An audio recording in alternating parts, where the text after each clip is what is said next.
முதல் வணக்கம் நேயர்களுக்கு வணக்கம். ஒரு ஊர்ல என்கிற இந்த பகுதியில உங்களை எல்லாம் சந்திப்பதில் மிகப்பெரிய மகிழ்ச்சி எனக்கு. இன்னைக்கு நம்ம பார்க்க போற விஷயம், நீ 1000 கொலைகள் செய்தாலும் உன்னை மன்னிக்கும் ஒரே நீதிமன்றம் தாய் என்று சொன்னான் சாக்ரட்டிஸ். உன் தாயின் காலடியில் தான் சொர்க்கம் கிடக்கிறது என்று சொன்னார் நபிகள் நாயகம். நான் வெளிநாடு சென்று படித்து தெரிந்து கொண்டதை விட படிக்காத என் பாமர தாயிடம் தெரிந்து கொண்டது அதிகம் என்கிறார் மகாத்மா காந்தி. அதனால தாயை போற்றுகிற ஒரு விஷயத்தை தான் இன்னைக்கு நம்ம பார்க்க போறோம். தாய்மைங்கிறது உலகம் முழுவதும் இருக்கக்கூடிய மிகப்பெரிய விஷயங்க. ஒரு தாய்க்கு நிகரா உலகத்துல வேற யாருமே வர முடியாது. ஒரு சின்ன பையன் அவனுக்கு கடவுளை பார்க்கணும்னு ஆசை. கடவுளை பார்க்கறதுக்காக நேர போனா ஒரு ஐயாட்ட போய் கேட்டான், ஒரு பெரியவற்ற, ஐயா கடவுளை எனக்கு பார்க்கணும் ரொம்ப நாள் ஆசை, என்ன செய்யலாம் அப்படின்னு கேட்டான். அவர் சொன்னாரு, தம்பி இன்னைக்கு சாயந்தரம் வரைக்கும் தேடி பாரு, முடியலன்னா வீட்டுக்கு போ, வலது கால் செருப்பை இடது கால்லையும் இடது கால் செருப்பை வலது கால்லையும் யார் போட்டிருக்காங்களோ அவங்க தான் கடவுள்னாரு. அப்படியா அப்படின்னு அவன் எல்லாருடைய காலையும் பார்க்க ஆரம்பிச்சிட்டான். எல்லாருடைய காலையும் பார்த்துட்டே வந்தான், யாரும் அப்படி போட்டே இல்லை. சாயந்தரம் ஆயிடுச்சு, வந்தா பாருங்க வீட்டுக்கு. சரி வீட்டுக்காவது போயிடுவோம் அப்படின்னு வீட்டுக்கு வந்தா பாருங்க, அவங்க அம்மா என்ன காலில் போன பிள்ளை இன்னும் காணமே அப்படின்னு ஓடி வந்துச்சு.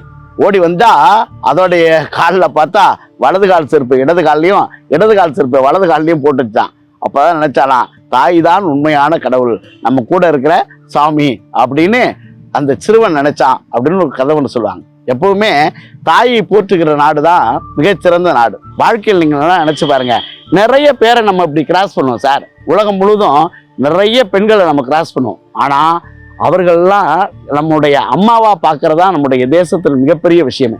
கட்டிய மனைவியை தவிர மற்ற அத்தனை பேரையும் தாயாக பார்க்கிற ஒரு மாபெரும் தேசம் எதுனா புனித பூமி இந்த பாரத மண், இந்திய மண், தமிழக மண், எப்படி வேணான்னு சொல்லலாம். என்ன பார்த்தீங்கன்னா, நமக்கு அம்மாவை நேசிக்கிற ஒரு ஆட்களாக நம்ம எப்பவுமே இருப்போம். அம்மா சொல்லி தர்றதான் இந்த உலகத்துல மிகப்பெரிய வேத மந்திரமா இருக்கும். அதனால தாயை போற்றுகிற நினைவுகள் என்னைக்குமே நம்மகிட்ட உண்டு. ஒரு பையன் அன்ஃபிட் ஃபார் த எஜுகேஷன், உங்க பையன் இந்த பள்ளிக்கூடத்துல படிக்கிறது லாய்க்கே இல்லை அப்படின்னு சொல்லி ஒரு பையனை வகுப்பறைகள் இருந்து வீட்டுக்கு அனுப்பி வச்சுறாங்க சார். வீட்டுக்கு வந்துடுறான் அந்த பையன்.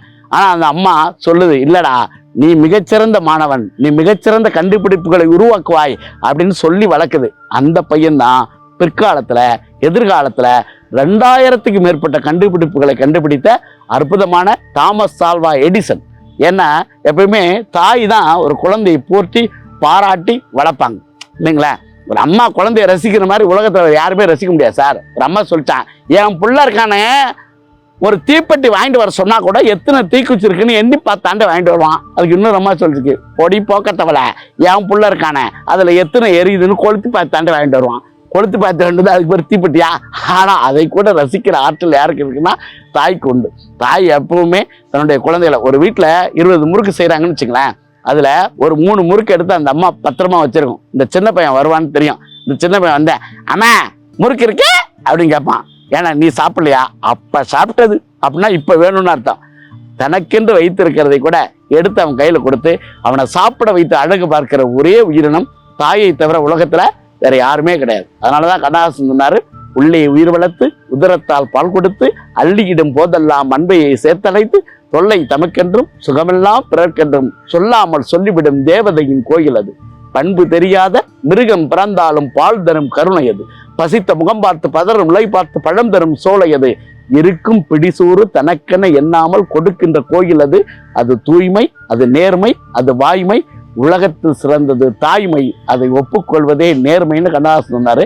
அதனால தாய்மையை போற்றுகிற நல்ல விஷயங்களை நம்ம எங்க இருந்தாலும் பாராட்டுவோம், போற்றுவோம், வணங்குவோம். அதை செய்வதுதான் நம்முடைய கடமையாக கருதுவோம். தாய்மையை போற்றுகிற நல்ல விஷயங்களை போற்றுவோம், பாராட்டுவோம் என்று சொல்லி அற்புதமாக இந்த வாய்ப்பு. ஏன்னா இன்னைக்கு ஒரு நல்ல விஷயத்தை நம்ம கத்துக்கணும் அப்படின்னா ஒன்னே ஒண்ணு மட்டும் நீங்க புரிஞ்சுங்க, செத்தவங்களுக்கு செலை வச்சு மாலை போடுறதை விட பெத்தவங்களுக்கு இலை வச்சு சோறு போடுங்க, வாழ்க்கை நல்லா இருக்கும். நன்றி, வணக்கம்.